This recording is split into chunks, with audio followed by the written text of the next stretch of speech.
means installation in art? Because I'm not really.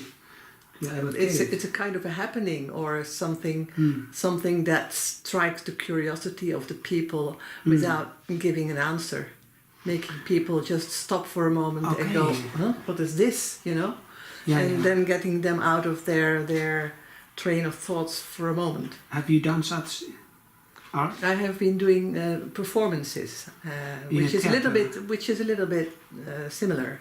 Okay. Where I just I was lying in a coffin with with 7 mummy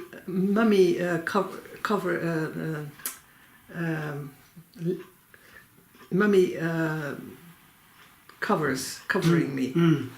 And then 2 women who were dressed in black with veils, they just lifted all the layers of conditioning, you know, from me. And the audience was looking. And the audience was looking, and in the end I was just there, just wrapped up in bandages, like a mummy.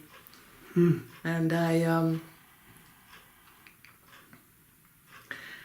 then I still had to undo myself from the bandages. Okay. So I give one end of the bandage to someone in the audience, and then I went through the audience and I tied them all up with the bandage, you know, while I was just unwrapping myself. So in fact they became the mummies then? Then they became the mummies, and in the end I was totally naked. Naked? And they were all wrapped up, you know. Things like that I've been doing. Okay. That's nice. Yeah. So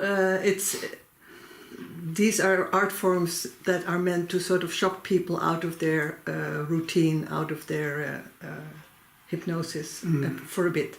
People came to me afterwards just crying, you know, like they were so moved. Yeah. Would you do it again? No, not now. No? I never say never. Naked. Yeah, I guess when you be a younger, in a way, it's made. I'm not sure. In fact, is it easier to be naked or as we are older? I think when I was young, I was quite shy. Yeah. I'm still shy, but I wouldn't do it like this. What you do, so it's quite. Well, it was also a symbol, you know, like the nakedness that we are. And in the end, I was just handing out onions to the people. You know the story of Peer Gynt? No. Peer Gynt, the man who was married and then he went away and he came back when he was old, and death is coming, and they say, we will get you if you do not find a person within 3 days who says that he or she loves you. And then he's back in the place where he was born, and where he left his wife when he was 20. And he searches everywhere, he knocks on the doors, and nobody recognizes him. And so then he goes to the woods and he takes an onion and he starts peeling the onion, because he wants to get to the core, you know. He wants to get to the core, so he's peeling all these layers. And in the end, there is no core. There's no pippin in the onion. It's just emptiness. And then he sort of gives up and he just walks into the woods. And there he sees a cottage. And he sees smoke coming from the chimney. And he hears a voice, a woman's voice, singing.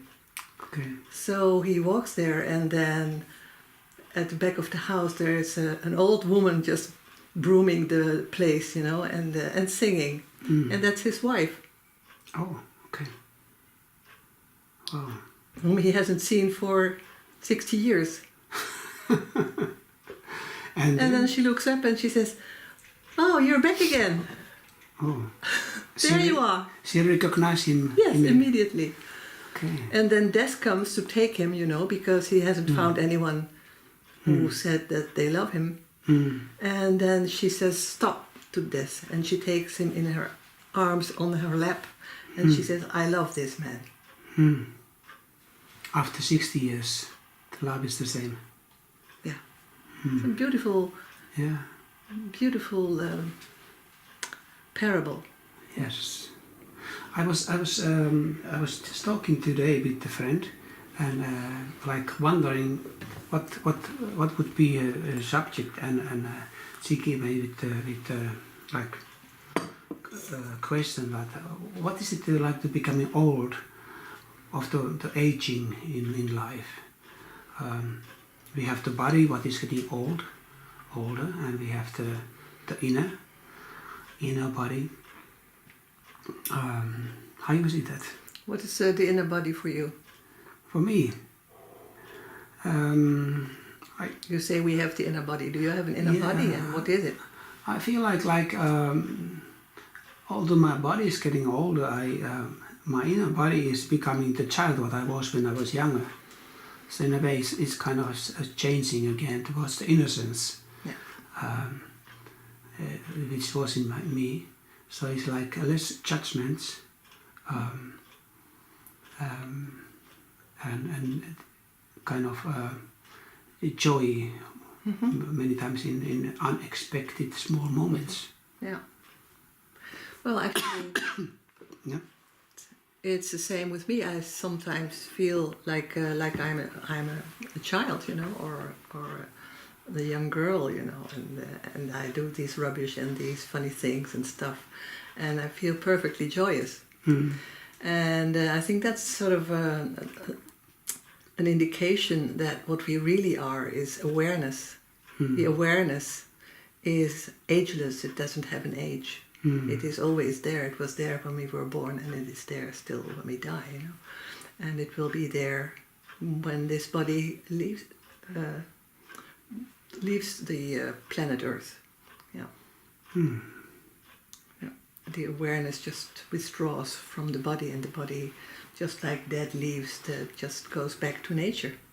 But are there some moments when you are like, you get attached in the body, like in the morning you wake up and say, oh, pain, or, you know, some moments like...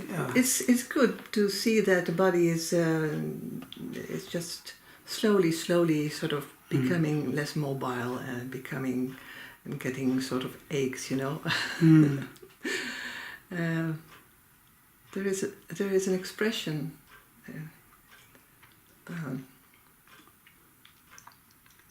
in Dutch, PHPT syndrome, and it means pijntje hier, pijntje daar. Okay.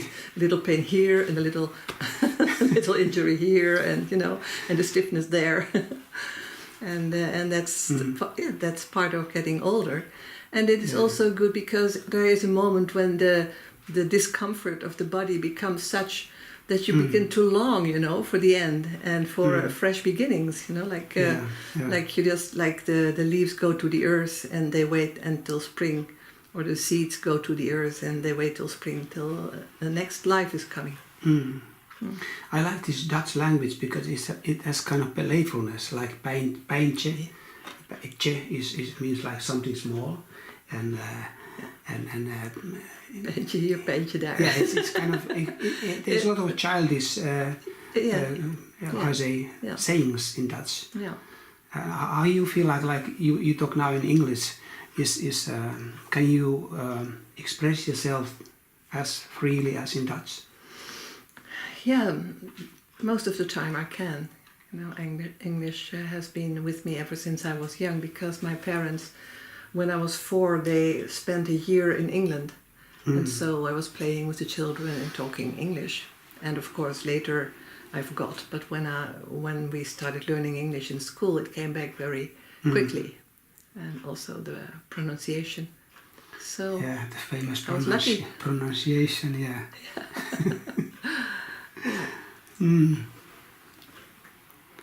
Yeah. Yes. But it's nice. I think it's nice getting older. Yeah. Yes, you sort of, you can look at things more from a distance, and you take things more easy and more slowly. You take time to really be where you are and to really discover all the details of this wondrous manifestation that we have here on planet Earth. And particularly in nature, when you have a look at the plants and the trees and the flowers. Is there something like when we are young that we don't see that, or? No, we are in such a rush, and our mind is just pushing us forward, for when I find my right lover, then I'm happy. When I find the right job, then I'm happy. When I find the nice career, when I get the big car, then I'll be happy, So we're sort of running after money and fame and recognition. And then we forget to just look at what's just right here under our nose. And so when you get older, you sort of wake up to all these miracles that we are a part of. We are living in a miraculous manifestation, and we are part of that manifestation with a body that functions, and we don't know how it functions, but it does. Sometimes I lie in bed and I just hear my heart beating, and I suddenly say, wow, it has been beating for how many times since I was born? How many beats since I was born? Without a rest, without a break, without a holiday, just day and night, beating. I made a poem of it in Dutch, but I'll show you later. Okay. Oh, heart of mine. But the whole digestion system, everything, that we put things in our mouths and then it transforms into a body. It's miraculous. Yeah. Who is Yoyo? Who is Yoyo Elisabeth? I don't know. Do you? There is this name, and there is this body, and there are these feelings and these thoughts. And somewhere on the way we decided to call it Yoyo, but it doesn't mean that we know what it is. Yeah. So it's like when you say I don't know, it has very much depth in it. It's not just like you have really like. It's just a realization, yes. that deep down, when we really go into the nitty-gritty of what it is. There is not really an answer, This, you can describe it like bones and flesh and skin and systems going on, but how they correspond with each other and what's making them correspond and work together all the time without pause. It's a mystery. Yeah. How you see your future, like. What is Yoyo in the future? Well, Yoyo will be a corpse in the future. Like a mummy. Yes. But the essence of what keeps Yoyo going, it will probably just continue, but not as a person, but as an energy field that is joining with the rest of the energies in space or in emptiness. I heard you saying like you are meditating in the evening when you go to sleep, like this meditation. Would you like to say something about that? When did I say that, and what did I say? I thought that you said like you are meditating the death. When you lay in the bed. Yeah, I just, I do that regularly. I just imagine that I'm lying on my deathbed and that there is no tomorrow. And that's very, very calming. So it brings a great peace, when you realize, yes, this body is going to die and there's nothing to be achieved, there's nothing we can keep. We have to just let it all go. If somebody would like to do it, how they do it? If like you lay in a bed and then what you do?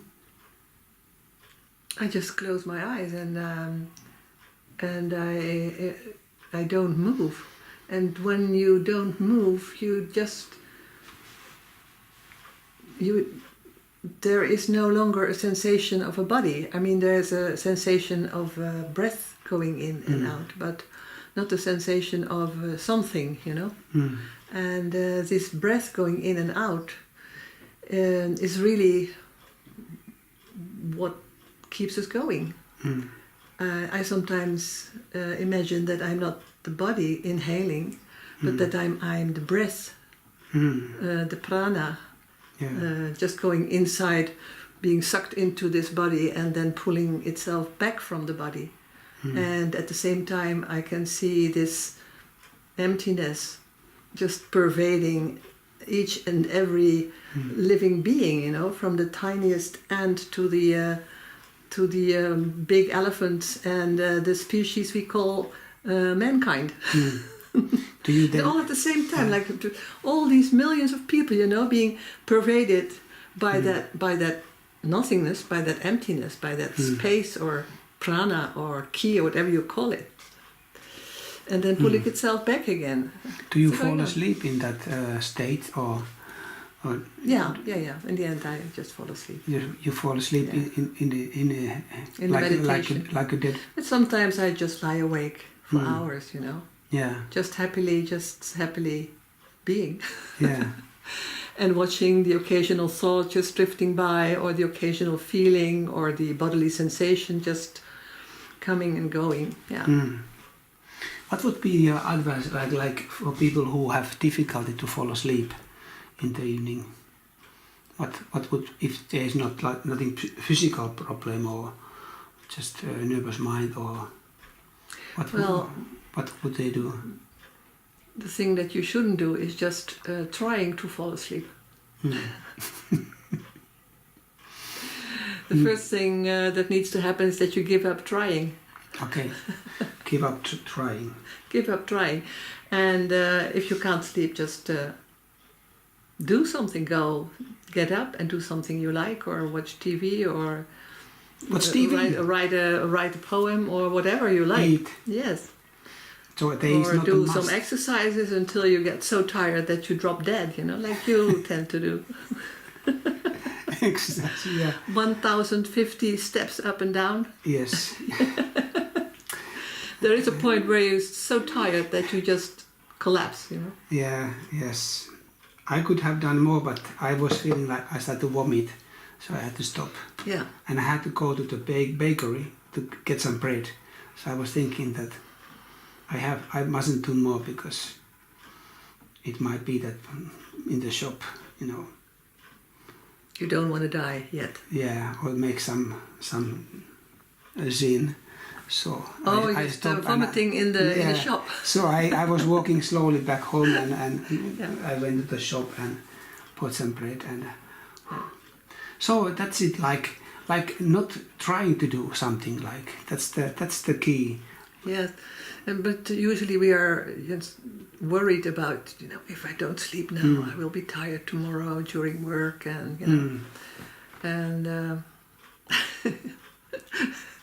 yeah. The thing is to let go of that that fear, you know, the fear of tomorrow, the fear of the future. When during the day you're tired, you just take a nap during lunch break or something, you know. And, yeah. I was like wondering, like I was here before. Of course, we know so many years, but like with the camera, it's different. Like we have made 3 different videos, and how to call you? Like you said that you are catalyst. You are normal therapist in a traditional way. You are catalyst. You are like catalyzing people. I said, are you a guru? Could we call you a guru? How could you describe people yourself? Are free to call me whatever they like, you know. I wouldn't call myself a guru. I am just a piece of life. A piece of life is a part of being, you know. Piece of life. A piece of life. Piece of life. Yeah, I mean, but there should be something like, you know, that people see, okay, this person is enlightened. Well, the thing is, you know, that people are sort of longing for enlightenment or searching for enlightenment. But the thing is that the person that is searching for enlightenment has to die. Because enlightenment cannot be achieved. Enlightenment is like a byproduct of letting go totally. Or letting God, you know? Instead of you being the doer and you going for enlightenment, you just relax. This is kind of relaxing. That is why relaxation is such an important thing in what I do with people. To relax the body, relax the feelings, and relax the mind, and then enlightenment or relief or liberation will just happen on its own. But then there's no searcher anymore. So we could call you maybe relaxed liberator. The relaxer. Is it liberator? Liberator. Yeah, relaxed liberator. Yeah, it's nice to me. Yeah, I mean that's true. Yes, relaxation. Relaxation. Yes. Yeah. And the person has to die before, you said. Yes, you have to step out of your own way, so to speak. Are you talking about the mind, the idea of not really like physically die, but yes. like in the mind? Yeah. Well, you cannot stop the mind. You know, its function is to regulate things in the horizontal dimension of living and eating, sleeping, procreating, and making a career, and living your life. You know, the life of birth to death. So the mind is very practical for that. So it never stops. It's always there in the background. But we all have the capacity to withdraw from the mind. Why why so little people are doing it? That we have all capacity. Because the mind is also creating emotions, and we are, as far as I can see, we are all addicted on this planet, addicted to emotions. Okay. We sometimes say we don't want these emotions, but we do. Why do we go to the cinema? The cinema is all about emotions. Oh, I also almost said, there. So when we say that we are in the head, yeah. People are so much in the head, you know, in business world and everything, but still it's like they are so much in the mind, in the emotion. Well, addictions to the drama. Okay. Of their life, you know, they're creating their own. Everyone creates their own drama in their life, and the dramas create emotions, and the emotions just are addictive. We want to have them, feel them again and again. We want to be in love, you know. We want to be angry. We want to be irritated. We want to be frustrated. But isn't it the normal? We want to be sad. We want to. But isn't it the normal process in life, like when we are young and the world is open and we are looking for the partner and work and try to prove ourselves, so we go into this drama and we love it. Yeah. But in the end, it doesn't give us what we really want. I see you in this mummy package, totally. And you walk around there in the public, and it's kind of happening for the people. What is happening here? Yeah. What a drama! It's nice. And I also created all these dramas in my life, and I do not regret any one of them because it was nice. It's nice to build your own, to shape your own adventures. Yeah, it's a journey of adventure. Okay. And is it drama now less or drama? Actually, my life has become more and more ordinary. Some people would call it boring, you know. So simple. I mean, getting up and looking out in the garden and just clipping a bush or picking a flower or preparing a nice soup for myself, you know. Listen, she's absolutely not boring, Yoyo Elisabeth is Very, very boring. He's so funny person.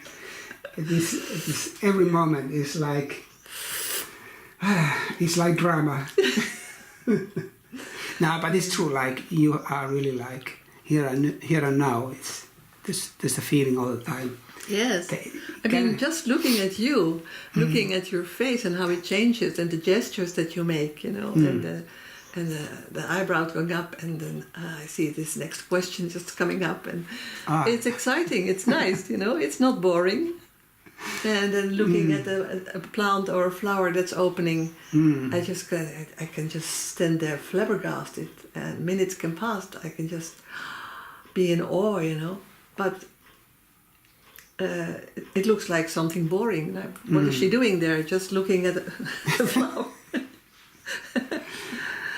And also when I'm working at a computer, like editing photos, you know, in Photoshop, and I see this image, and I just say, this should be a little bit less like this and this, and I get totally lost in what I'm doing, moment by moment, and all the rest of the world is gone.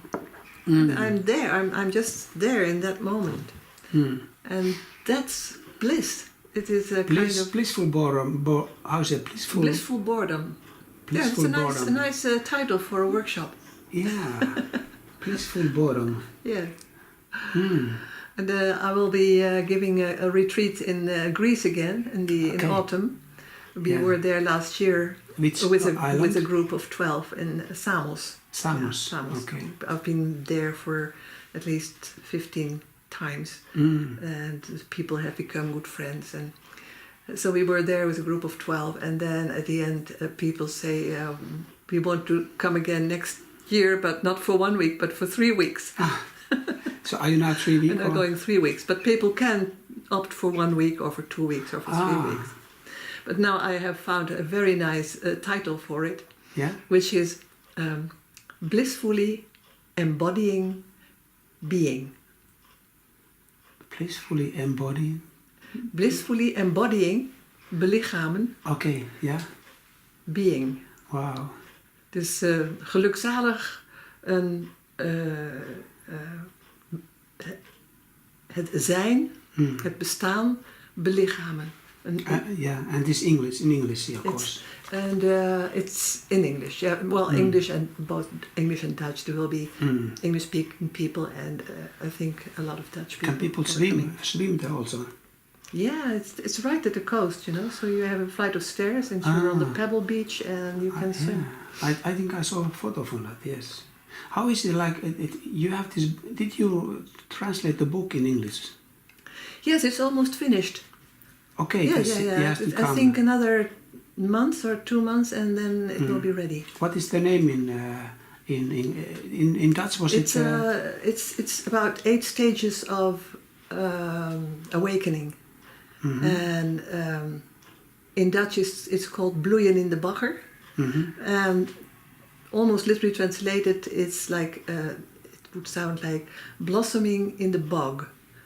Bog is like a mud pool, you know. And it's a symbol of the lotus that has its roots in the mud, in the dirt, and transforms it into beauty. Okay. And that's also what my courses are about, you know. I call them flowering. Yeah. But someone said it's a little bit too long, blossoming in the bog. We have the same alliteration, like bloeien in de bagger. We have the same alliteration, blossoming in the bog.